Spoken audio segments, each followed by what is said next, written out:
Alright guys, we're back here, and today what I have is two more awesome prints. We have Pikachu in blue and Pikachu in gray.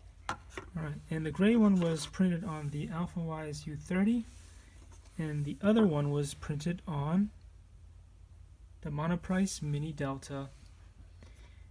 Now, things that you can notice right away. Both of them came out really smooth. This one here, the blue one, is smoother. However, you can see it has patterns on it, like little diamonds. I'm not sure why that is. It's not ugly or anything. And the print is fantastic all the way through. There's barely any stringing. Yeah, so it's pretty fantastic. Same thing on the U30. On the U30 I have slightly different settings because this is a profile that I created. And this one here is a profile that's created for you, and you can just download, set that up.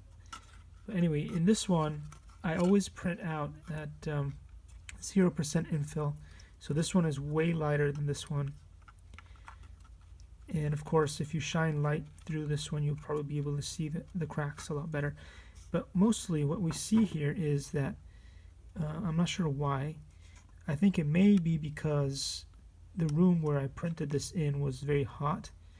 It had a little bit of strangeness going on here as well.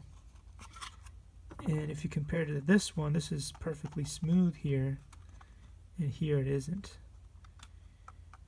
So, and it's actually very impressive how this is almost perfectly smooth down here when it's printing in the air. It has no support.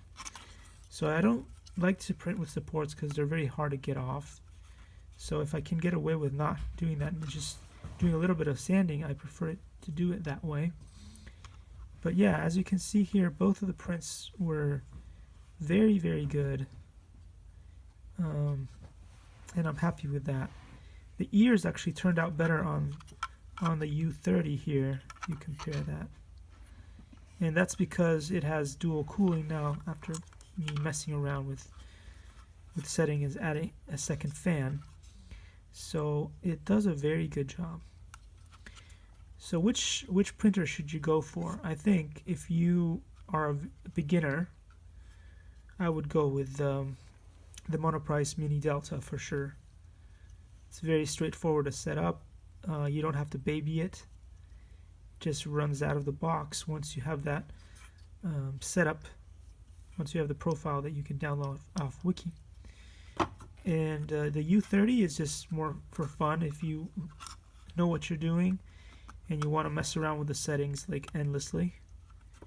And also it allows you to print much larger. Like if I wanted to replace this piece here, AC cover, I couldn't do it on the smaller printer. I'd have to do it on the U30. So that's something to think about if you're planning to buy a printer. And also, this one is easier to use because it comes fully assembled, while the U30 has a little bit of extra work that you got to do. There's a few more screws and nuts and bolts to take care of. But anyway, I hope this video helps you guys, and we'll be happy to see you in the next one. Whee! Ah, we fell down.